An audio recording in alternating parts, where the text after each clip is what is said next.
Terima kasih Romo Yosef, Romo Martin, yang hebat tentang provinsial. Saya dulu imam muda, saya kagum sekali. Saya sudah akuah sedikit. Saya imam muda, saya lihat dulu Romo Martin gagah, begitu luar biasa. Sekarang lebih gagah dari dulu.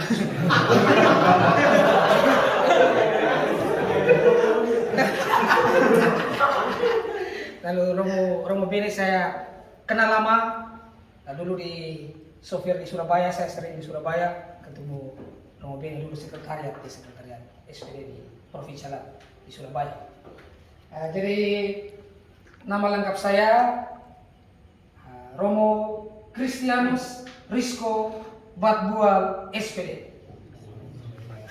Karena SPD kasih makan saya sampai rambut tumbuh begini.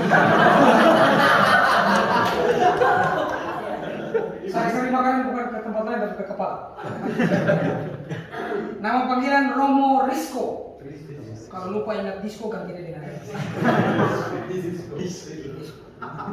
Lalu saya orang Maluku, bukan Malumu, tapi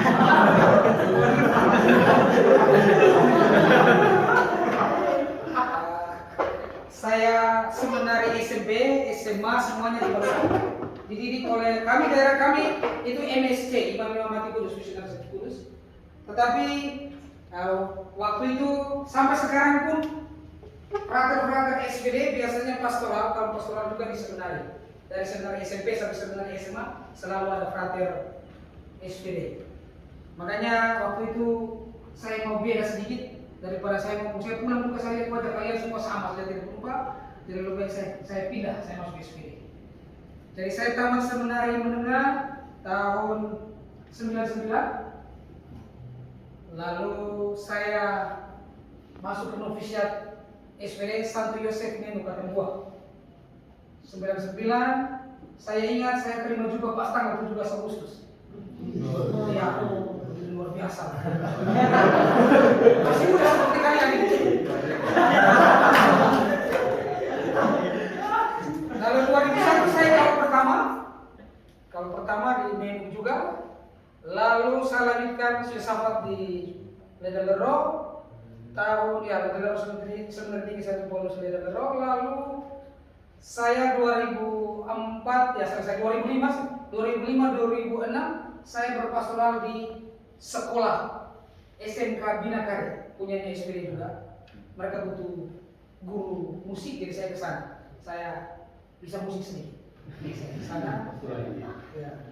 Setahun di sana, lalu saya pulang kembali persiapan kau kekal 2009, 2005 waktu itu 2005-2006. Jadi kau kekalnya 2006, habis diakonnya 2007, tapi sang imamnya 2008. Jadi saya berpraktek diakon, jadi masa diakonat saya di Maumere, salah satu paroki di atas bukit namanya Watu Belapi.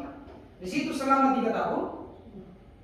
Lalu 2011 saya dikirim ke habitat saya yang asli di Papua New Guinea. Jadi 2011 saya bekerja di Papua New Guinea. Lalu awal-awal biasanya di hutan-hutan, ya, tugas di hutan selama 7,5 tahun. Lalu karena mereka berpikir jangan sampai saya menjadi orang hutan. Boleh lihat sudah seperti orang hutan. Kemarin saya bisa juga orang berpikir ini orang hutan yang keluar dari kebun binatang. Lalu saya diberi kesempatan untuk belajar musik di Jogja selama 3 tahun sudah selesai. Sekarang saya siap-siap pemeriksaan kesehatan sebagai misionaris. Biasanya kita juga diberi kesehatan kuat untuk melayani umat. Jadi pemeriksaan kesehatan sedikit di rumah SPD di Surabaya. Lalu nanti akhir September saya pulang ke kampung. Lalu libur di kampung 3 bulan. Lalu nanti saya perbarui paspor saya. Lalu ajukan visa nanti di kedutaan besar di Papua New Guinea di Jakarta, nanti diurus oleh Romo SPD juga yang di Jakarta. Kalau Romo Hendrik Miko kalian tahu bahwa ya tidak yang mengurus kami. Lalu Setelah panggilannya jelas, baru saya kembali ke Papua New Guinea.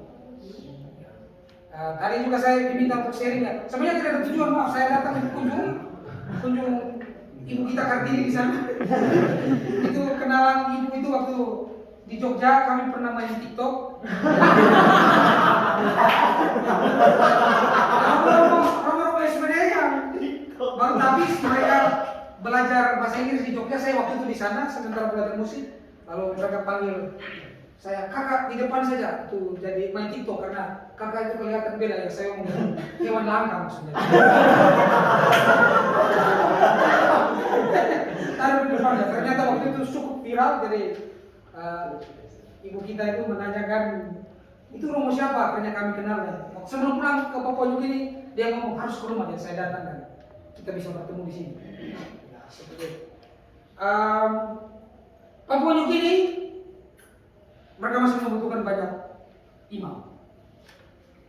Mereka membutuhkan banyak misionaris karena permisi Romo-Romo Projo di sana mereka itu sistemnya seperti kepala suku.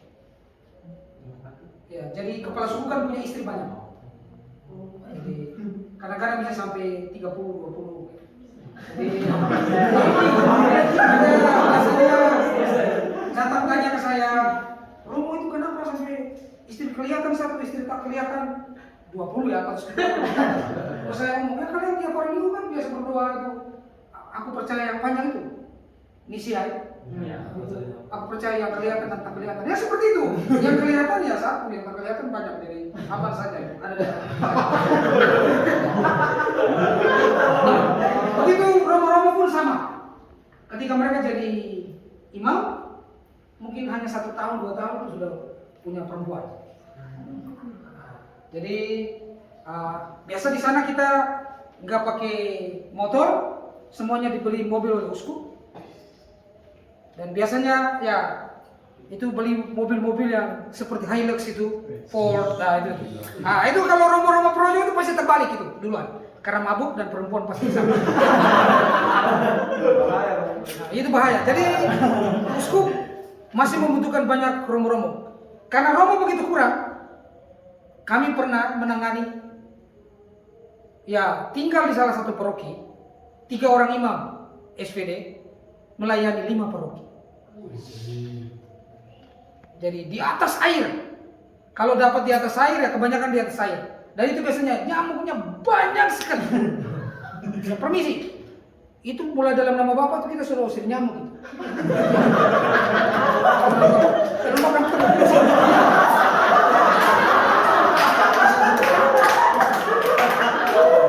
Saya tidak tipu. Kalau kita di sini mungkin normal ya dalam nama Bapa dan Putra dan Roh Kudus, amin. Di sana tidak, dalam nama Bapa dan Roh Kudus. Kalau datang musimnya itu sampai tangan kita nggak kelihatan tuh. Tangan saya hitam nggak kelihatan hitam. Nyamuk semua itu.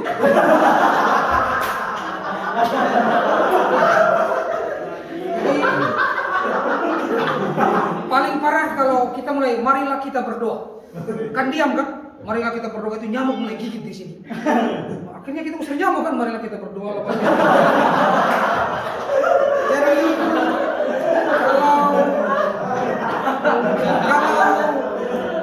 kalau dia merasa terganggu di sini, dia cari lubang jubah itu.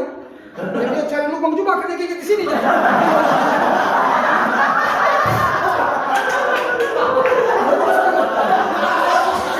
Kalau dia sudah merasa terganggu di sini, dia pindah ke sini. Iya atau nyamuk gitu, kalau dia cari lagi.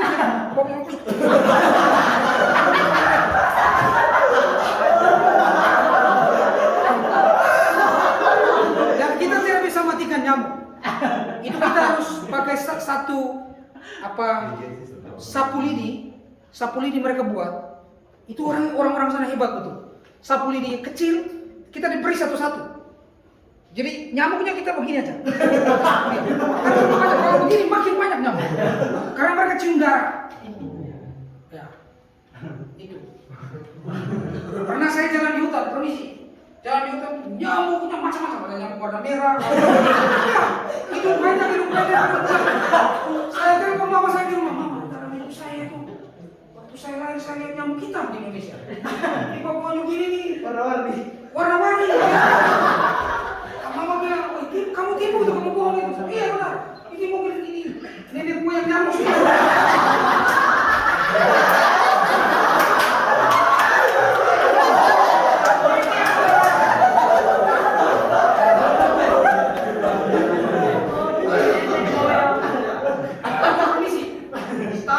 Kita biasa jalan kaki. Saya dulu sebelum ke Papua gini, waktu frater saya sampai 75 kilo. Sampai Imam Baru masih di Momere 80 kilo. Karena kalau orang Momere, permisi, itu pasti kalau kalian Momere, kalian tahu orang Momere suka kasih kita minuman, mereka punya moke. Lalu biasanya itu mereka suka sekali beri kita bang. Jadi saya selama 3 tahun di Momere, badan saya 80 kilo. Sampai ke Papua gini orang lihat, wah ini manusia tuh bebek ini.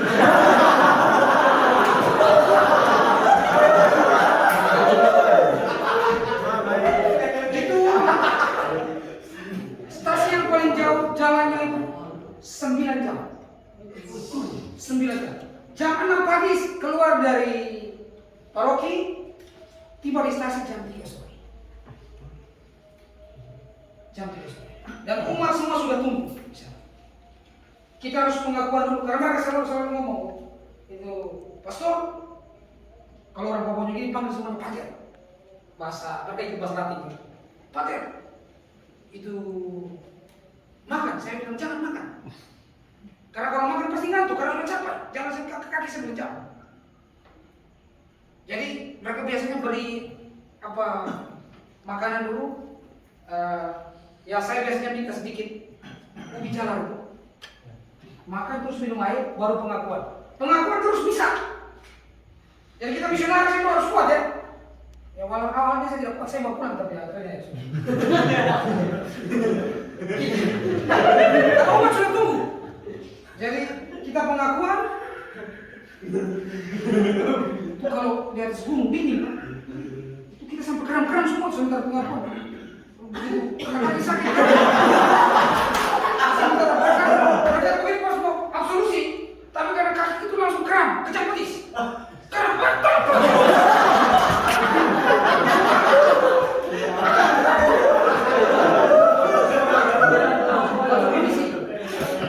orang Papua Nugini,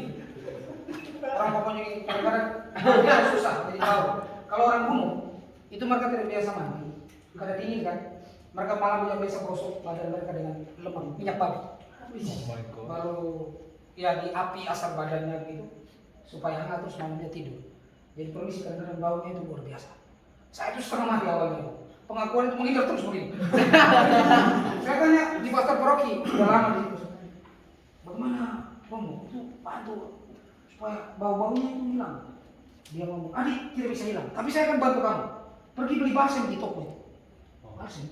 Maksudnya apa? Beli dulu kok, saya tunjuk. Jadi dia bilang, mereka datang mengaku langsung kosong begini.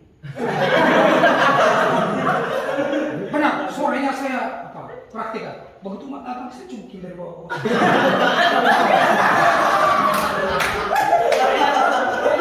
Mau menghilangkan bau, jadi gosoknya cungkilnya banyak sekali.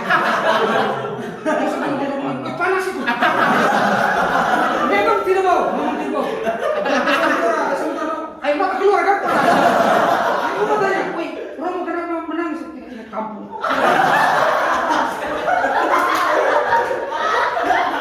Memang baunya itu tidak ada, baunya itu memang tidak ada. Hanya habis itu hidung iritasi semua merah. Karena saking panasnya itu sampai hidung iritasi. Itu pengakuan. Lalu permisi, kadang-kadang mereka masak makanan. Masak makanan itu dari ambil air kubang. Ambil air kubang. Untuk air bersih kurang. Mereka itu perut itu lahir itu langsung dengan makanan itu yang kurang jelas. Kita yang misionaris harus berusaha belajar. Jadi permisi, kita kalau jalan bawa dalam tas kita itu, tas besar itu bawa peralatan bisa pasti. Piala, buku, anggur, dan saya biasanya kalau sudah berat saya biasa print teks itu. Jadi 2 itu saya pakai satu walaupun 3 stasi, 2 tetap itu. Daripada kita bawa banyak-banyak. Lalu kita di dalam itu kita bawa kelambu supaya ikat. Karena kalau kita nggak bisa ambil kelambu mereka kadang-kadang penyakit kulit bisa pindah. Mereka punya penyakit kulit. Lalu juga kita bawa tikar sendiri. Nah, di dalamnya itu ada obat. sudah disiapin oleh suster-suster. Biasanya paroki SPD di sebelahnya pasti ada suster SSPS. Saudaranya kami. Itu mereka sudah siap. Jadi di sana ada obat untuk ular gigit itu ada. Tapi saya mau beritahu kalian, obat yang paling ampuh untuk ular gigit itu adalah air kencing. Karena pengalaman saya di Papua Nugini. Air kencing. Itu saya tidak percaya, tapi ketika di Papua Nugini itu terjadi. Orang minum air kencing selama baru dapat obat. Itu hanya pengalaman sebagai seorang misionaris, jadi bisa terjadi. Dan biasanya juga suster siap juga satu gelas kecil ya, bukan gelas yang dari plastik itu, ya, cangkir ya seperti itu, untuk kita bawa kalau ada apa-apa. Lalu ada satu pil itu untuk mematikan kuman. Jadi 1 liter air 1 pil. Kalau 2 liter air 2 pil untuk mematikan kuman. Airnya memang tetap begitu, rasanya tanah, tetapi kumannya sudah mati, jadi perut kita aman. Nah, saya kalau jalan di hutan itu karena 6 hari 1 minggu itu bawa celana dalam 6, pulang kembali ke paroki tidak pakai celana dalam. Habis mencret semua. Iya, karena itu kotor semua. Jadi pas mau bisa, itu toilet mereka apa nih sih? Kita toilet air. Mereka di sana airnya susah. Di pastoran kita bisa pakai toilet itu. Ke umat tidak. Toilet mereka gali di tanah, gali lubang, terus ambil apa namanya? Batang kelapa dibagi 2, lalu mereka atur di atas lubang itu. Terus dibuat di atas lubang yang besar, lalu dibuat lubang kecil untuk kita duduk. Dan tidak ada air, jadi sabut kelapa. Lalu karena saya pantat gatal kalau pakai sabut kelapa, saya selalu bawa tisu besar-besar. Tisu pokoknya kasih masuk tisu saja di dalam tas saya, supaya kalau buang air pakai itu. Dan parah kalau toiletnya itu kalau masih keras, bagus, kayu baru. Itu bagus kita duduk aman. Tapi kalau kayu sudah lapuk,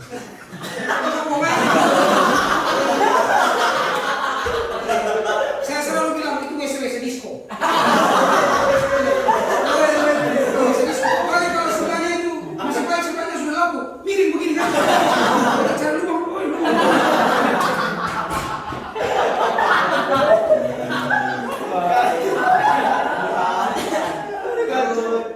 Dulu saya di Indonesia, saya pokoknya kalau tiap hari tidak mandi itu tidak bisa. Tiap hari harus mandi. Di Papua Nugini kalau jalan di hutan kadang-kadang tidak mandi. Jadi saya 1 minggu tidak mandi. Itu juga karena faktor air juga. Air kalau tidak ada mereka suruh saya mandi, belum mandi. Bawa air hitam semua ini. Terpaksa saya ambil pakaian kain kotor, celup di air basah, terus begini. Gitu aja. Karena air itu semua bahaya. Rambut saya bisa hancur juga. Karena hitam semua. Dan di sana banyak peramus. Kalau kalian tahu, Papua Nugini itu adalah negara yang punya bahasa terbanyak di dunia. Bahasa terbanyak di dunia. 700 bahasa. Setelah itu Indonesia yang kedua. Yang buat banyaknya itu Papua setelah.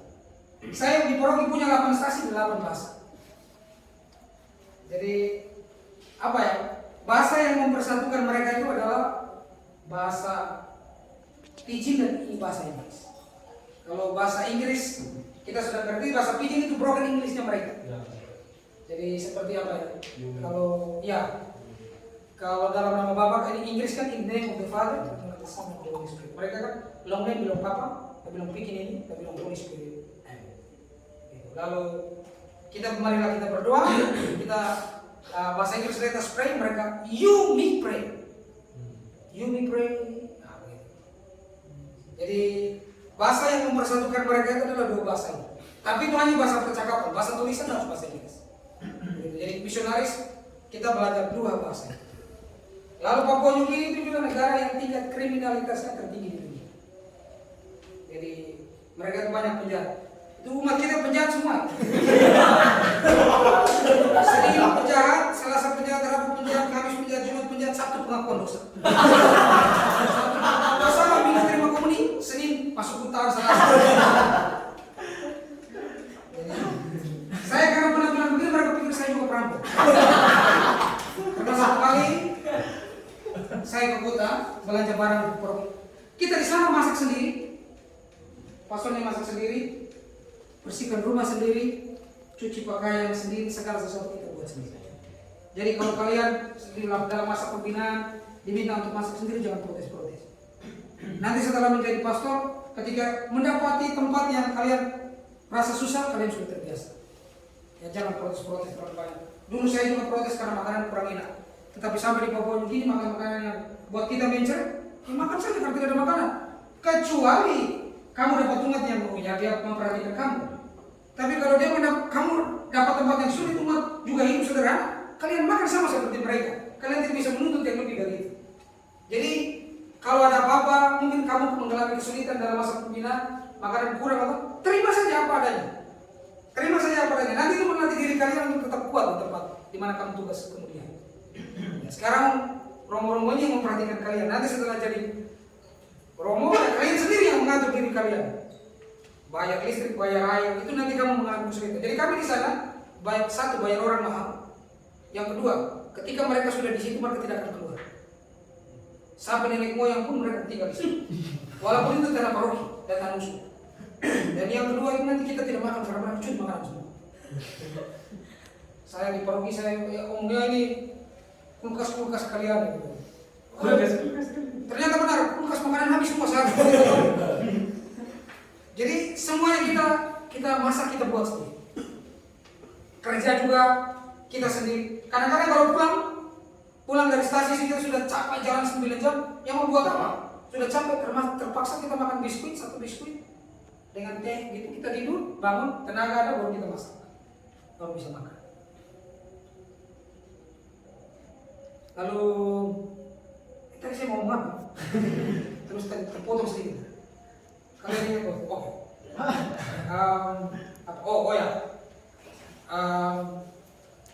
Kalau di Papua New Guinea ada perbedaan antara orang gunung dengan orang pantai. Perbedaan antara orang gunung dengan orang pantai. Jadi kalau tipe-tipe orang gunung itu agak sama dengan Papua kita. Mereka agak lebih gempal badannya dan lebih kekar badannya. Lalu kakinya lebih lebar karena jalan itu di atas batu. Itu kadang-kadang punggung bukit itu mereka masih bisa jalan.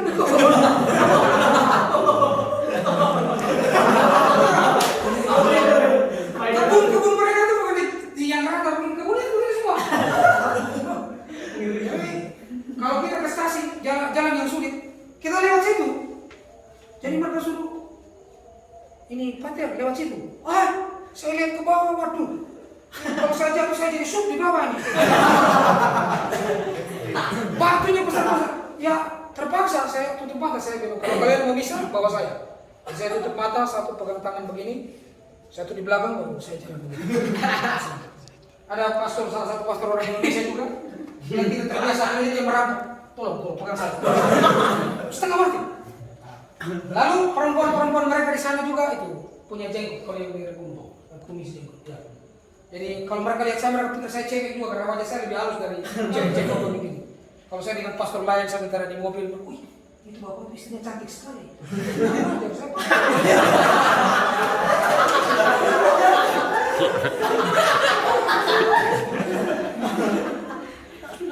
Oh ya penjahat tadi, ya penjahat. Lalu penjahatnya ini dia pikir saya penjahat juga. Jadi dia langsung dekat saya. Minta uang 200. Buat apa? Saya pertama tidak mau kasih. Ini orang dari mana? Ternyata mereka tuh mau mencuri. Dia ngomong, kita ini mau mencuri toko itu. Ini senjata. Wih, saya kaget. Dalam jaketnya itu lengannya sebelah sini M16. Saya harus kecil-kecil celana. Dia langsung bilang itu teman kita 3 orang di sana. Senjata semua. Ternyata benar mereka sementara berdiri di depan toko tapi tangannya tuh tidak bisa begini karena itu senjata semua. Lalu karena saya ketakutan, saya suruh masuk ke mobil. Jadi begitu dulu dia kami itu rencana mencuri toko itu. Kami punya uang sudah cukup untuk beli bensin yang bahan bakar yang dalam kota ke perbatasan dengan yang speedboat untuk jual di Jayapura. Sedangkan yang dari perbatasan sampai ke speedboat itu kami masih kekurangan uang 200. Jadi kalau kamu mau bantu kami 200. Karena saya takut karena senjata tadi. Mana 200? Saya kasih 200. Lalu dia langsung tanya, rumah di mana? Buat apa? Kita sesama penjahat kan? Saling berbagi. Saya dalam hati dia pikir saya penjahat juga berarti aman ini. Rumah di mana? Saya cari. Nanti hasilnya kita bagi. Tidak. Rumah saya itu tidak bisa banyak yang pergi karena itu tempat umum, banyak yang pergi. Kalian tidak bisa pergi. Dia langsung kalau begitu kasih nomor rekening dalam hati. Wah, ini rekening kok uskup bisa bahas saya ini. Jadi dia bilang tidak bisa. Saya harus tanya alamat rumah. Saya harus bagi karena kita ada 5 kelompok komplotan dalam kota. Dia pikir saya salah satu kelompok. Komplotan dalam kota. Jadi kita harus saling berbagi. Rumah. Saya akhirnya bilang tunjuk alamat. Saya bilang rumah di sini. Provinsi saya di Alexis Sambil namanya. Itu tempat di mana ekspedisi pertama di Papua New Guinea. Saya pasang provinsi kemarin sebelum studi di Jogja. Terus dia bilang, yang dekat gereja? Iya, dekat gereja. Bagian mana ya? Pokoknya sampingnya. Pastoran. Bisa tinggal di pastoran. Ini siapa ini? Saya bilang, saya pastor. Oi! Tiba-tiba dia langsung berlutut. Dia berlutut lalu dia bilang, pastor berkati kami supaya kegiatan pencurian.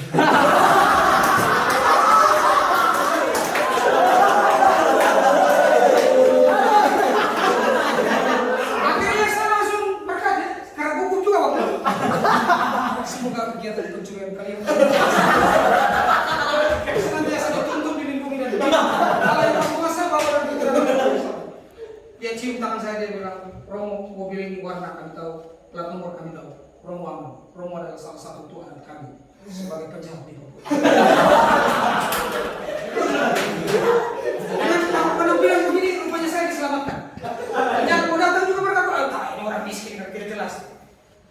Sehingga pekerjaan saya selama 4,5 tahun dan 7,5 tahun di sana, kalau gabung semua waktu itu, saya tidak pernah dirampok. Pastor-pastor lain sempat dirampok. Kalau kalian tahu magister novis sekarang di KU, Ferdi Jadi, itu dia pulang sampai ke pastoran hanya celana dalam. Jadi dia pergi mau ambil uang untuk sekolah di paroki. Penjahat tahu, telepon temannya. Dia di sana rileks sekali istilahnya. Orang-orang baru, dia kurang pengalaman. Oh buat apa? Mereka biasanya di bank atau di protokol ditanya-tanya kita. Oh buat apa? Dia juga jujur. Oh ya saya datang ambil uang. Untuk itu kami punya guru-guru yayasan. Dia beritahu, telepon teman-temannya, nanti tunggu pastor ini mobil ini nomor plat ini di jalan. Beruntungnya dia taruh uang di Sager, tempat duduk di bawah.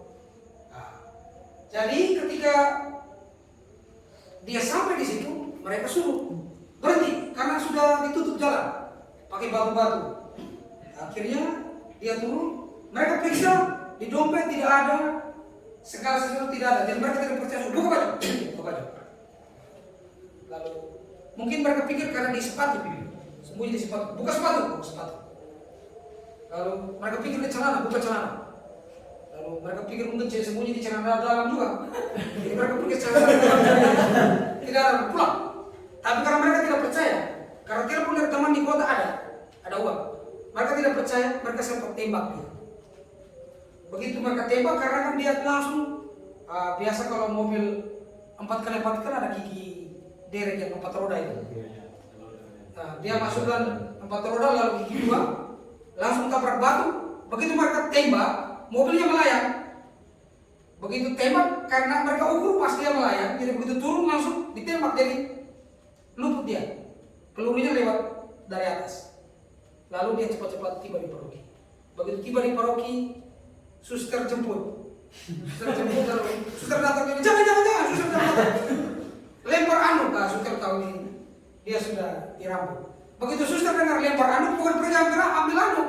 Suster berlutut dan menangis di tanah. Dia bilang, jangan menangis, saya sudah dingin ini. Jangan belajar. Akhirnya suster cepat-cepat pergi ambil anduk dan tutup. Dan ada beberapa pastor, magister novis juga di Papua New Guinea, orang dari Flores juga, dipukul pakai batu besar kepalanya sampai pingsan lalu dicuri mobilnya. Ya sekitar 1 minggu baru ditemukan. Mobilnya juga sudah dipakai untuk curi. Lalu provinsial kami juga, orang Polandia dipukul sampai pingsan. Dan kalau kita kecelakaan di sana, mereka tidak bantu. Mereka nyuri dulu, ambil semua barang. Jadi kalau kita celaka, ada bulir orang Indonesia. Begitu celaka, mobil terbalik, dia pegang laptopnya begini. Mereka mau ambil laptop, dia tetap pegang laptop. Lepas laptop. Baru mereka ambil. Semua barang habis. Baru nanti ada orang yang tolong kita. Tapi barang habis.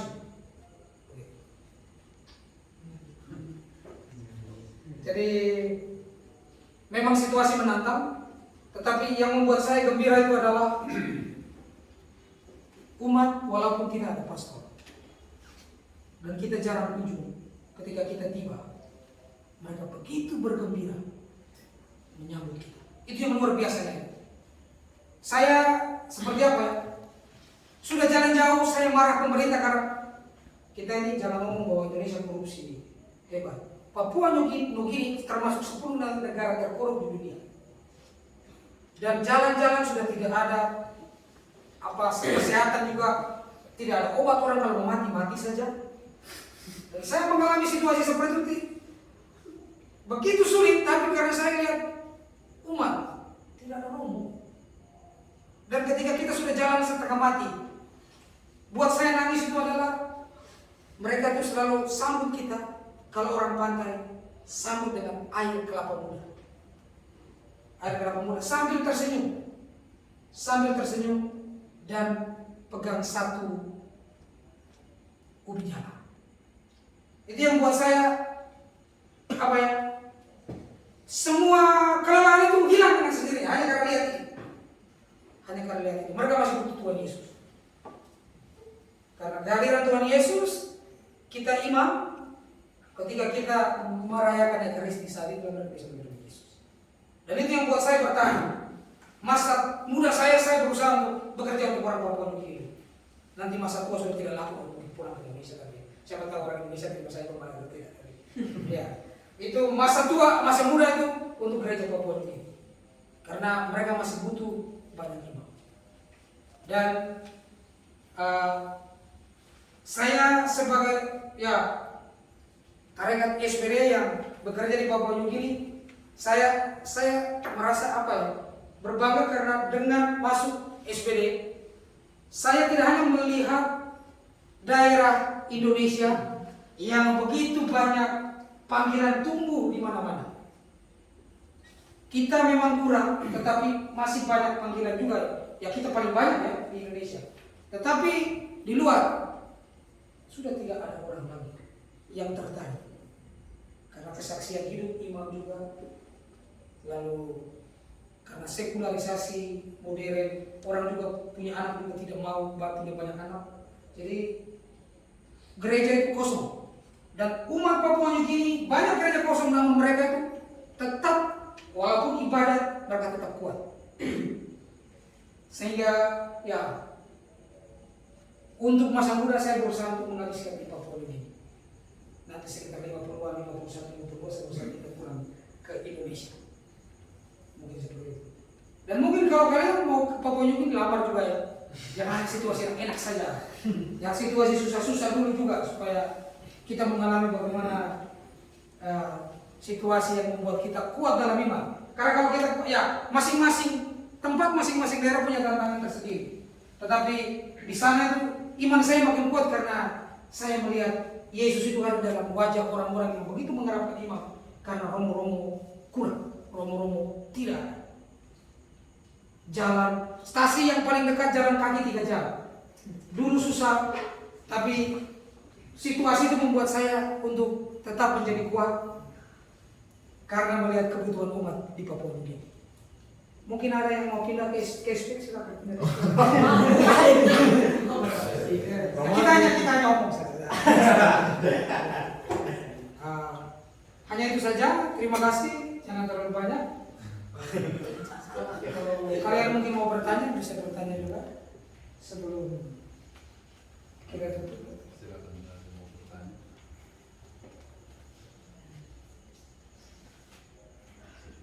bertanya. Di Papua Nugini itu mayoritas agamanya? Ya. Di Papua Nugini mayoritas itu Katolik. Mereka merdeka pun itu karena bukan mereka usaha sendiri. Itu karena hasil pastor-pastor dan suster-suster. Lagu kebangsaan mereka diciptakan oleh suster. Ya. Karena waktu itu kan penjajah orang Eropa, lalu ya ada orang Jerman, lalu kebanyakan pastor-pastor yang disana kan orang Jerman juga, jadi mereka mendorong pemerintah untuk cepat tinggalkan Papua Nugini dan Papua Nugini harus merdeka. Lalu orang di sana, ya sorry, mereka nggak seperti kita ya.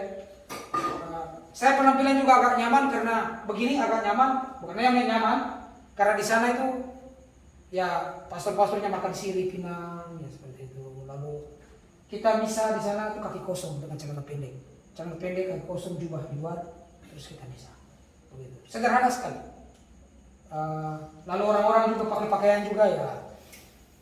Kalian tahu kan? Ya kadang-kadang di atas tidak ada begitu. Lalu kalau tarian persembahan itu pasti di atas sudah tidak ada. Jadi pernah satu kali waktu komuni pertama, satu ibu pas melahirkan, lalu mereka bilang kamu jangan itu menari karena baru melahirkan. Tidak. Ini komuni pertama ini luar biasa, baru pastor juga datang jarang kan, jadi saya mau menari, jadi barisan depan. Waktu persembahan, saya sebentar berdiri, saya kaget. Ini seperti air kena saya, hujan kan saya pikir.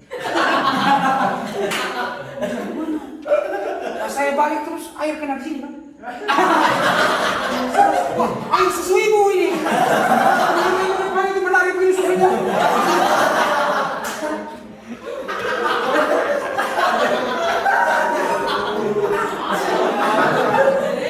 Teman-teman saya posting, teman-teman saya tanya, wih Rizko, yang teman-teman yang tugas di negara ini di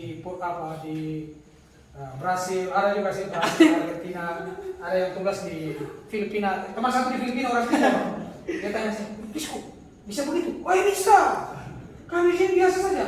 Saya tanya, kau sering mati kan? Iya, saya sering mati.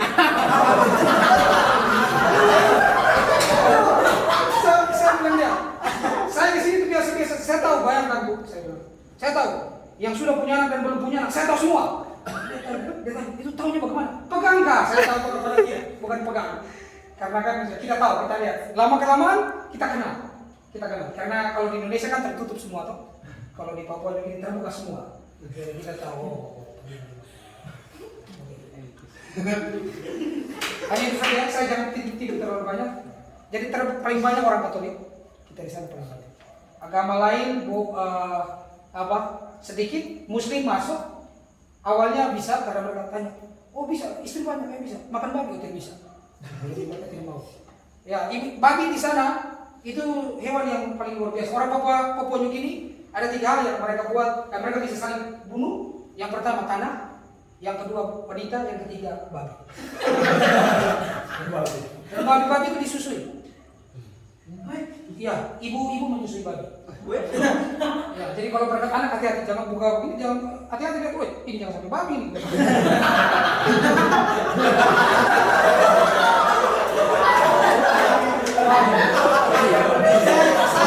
Saya lihat orang membatin senyum-senyum saja.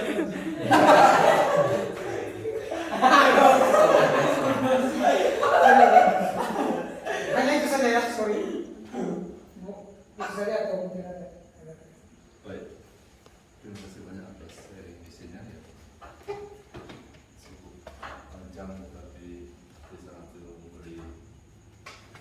kasih misi buat motivasi. Tapi hal yang penting adalah bahwa di mana-mana selalu ada tantangan, tetapi yang jauh lebih penting adalah menemukan kekuatan di balik tantangan, mencari satu menemukan supaya tetap kuat di dalam menghadapi berbagai macam tantangan. Saya kira untuk dia di rumah formasi juga penting. Tantangan itu beragam dan pasti.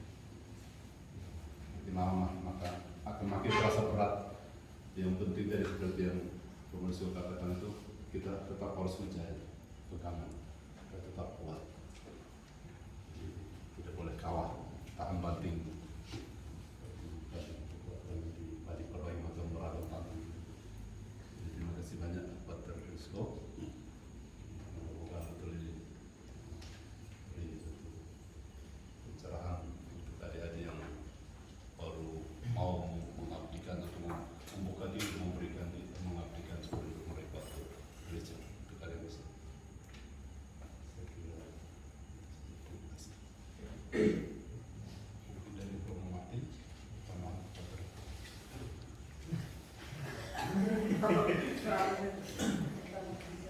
ceritanya menarik semua, tapi saya kira harus dicari apa yang penting untuk kita. Perjalanan formasi kita di tempat ini. Terima kasih ya, Romo Rizko. Hebat ya. Inilah SPD. Produknya adalah dunia ini. Dia juga itu jelek-jelek orang menunggu itu. Laku di sana. Inilah. Itu survive bisa di mana saja. Di kebaikan dan selamatkan banyak orang. Terima kasih banyak itu karena Anda betul-betul inspirasi. Karena kan sini ini karena kita sini ini tenggelam dan pikir dia sendiri. Betul kita pikir keluar. Itu terima kasih banyak. Jadi semoga saja nanti. Dan Yusuf pindah SPD ya kamu. Yang perlu Yusuf pindah SPD. Siapa? Kamu nggak mau.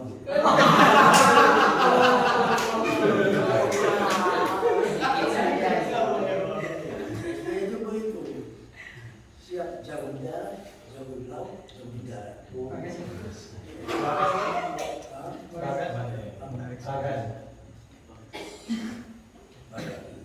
Aku tentu pada itu.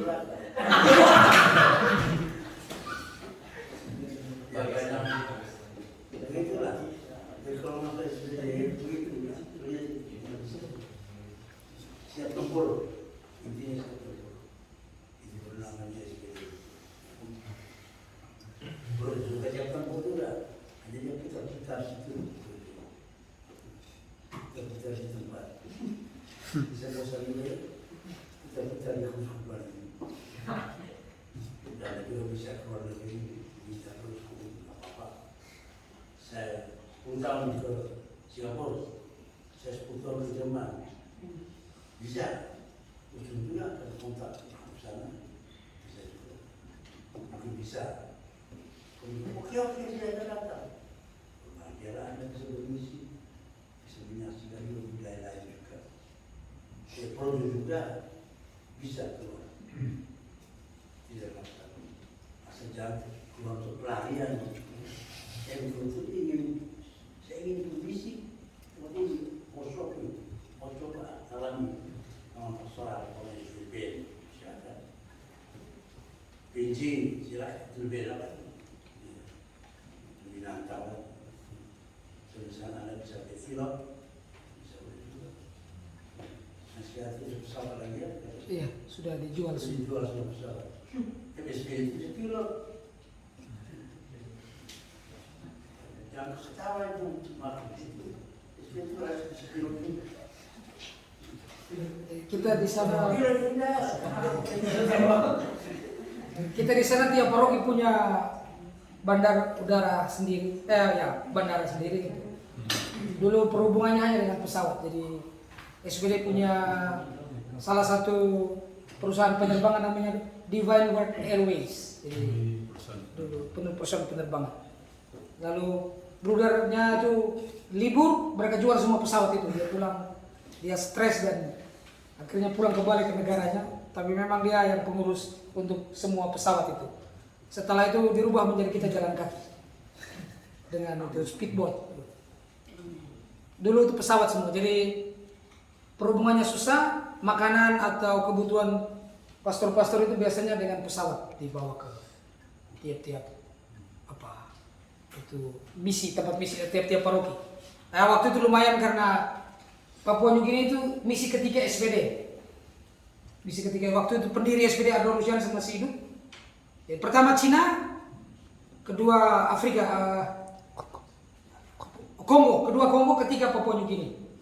Jadi waktu itu karena masih hidup, jadi mereka siapkan daerah itu baik sekali untuk misionaris kerja. Setelah perkembangan makin maju, mereka merdeka, lalu korupsi makin meningkat, akhirnya susah semua kita, negaranya menjadi makin sulit. Ya, intinya terima kasih Pak Resto.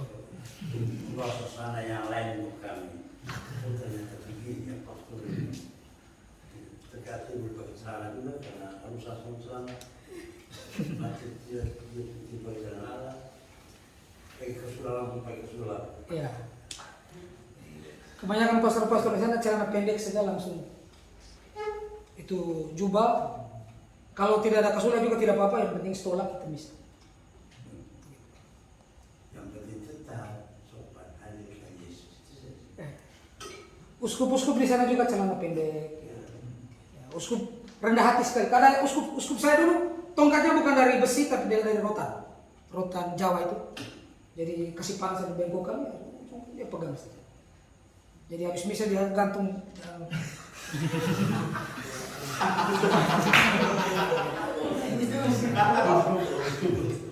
Kalau satu uskup SPD dia tidak pernah pakai cincin uskup.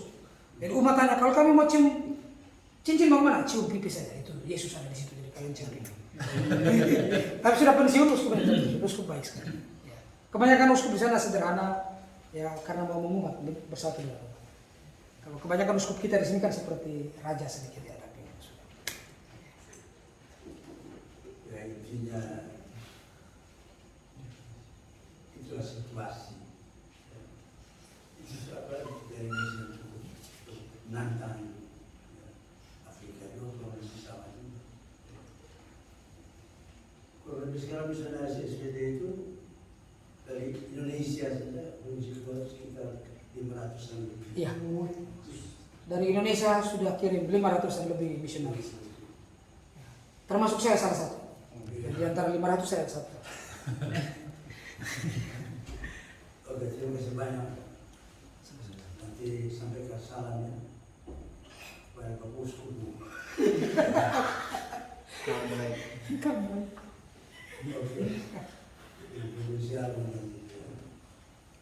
Sweden sudah pindah, Sweden. Yang Sweden sudah pindah ke Australia. Sudah Australia. Sekarang orang India.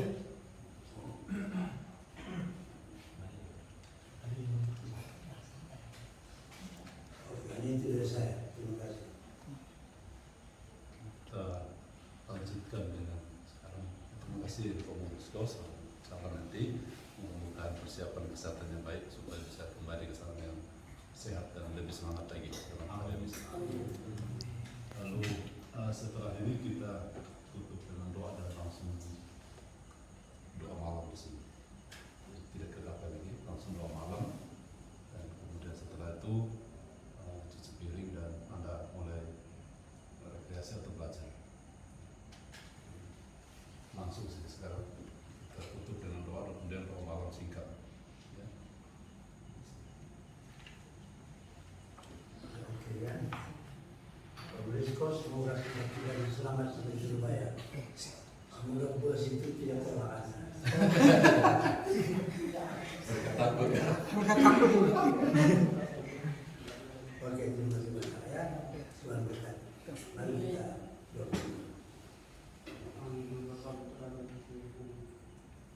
Lakukan di surga, kembali lagi kami bersyukur dan terima kasih atas segala berkah dan kemuliaan, terlebih atas makanan yang telah kami santap ini.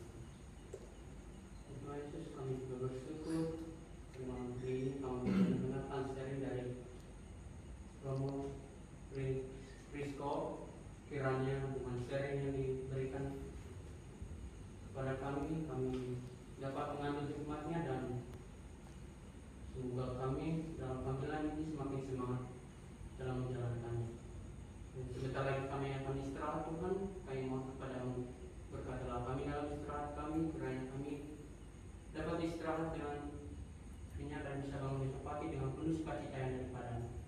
Dimuliakanlah namamu kini dan sepanjang segala masa. Amin. Dalam nama Bapa, Putra dan Roh Kudus. Amin. Terima kasih. Selamat malam. Selamat jalan.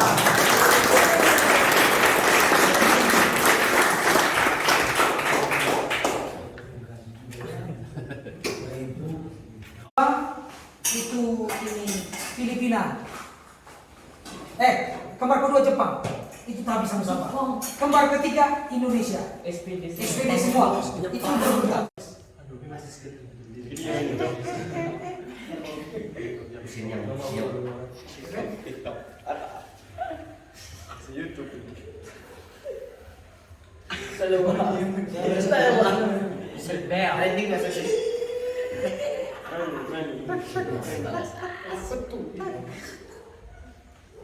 Video ya,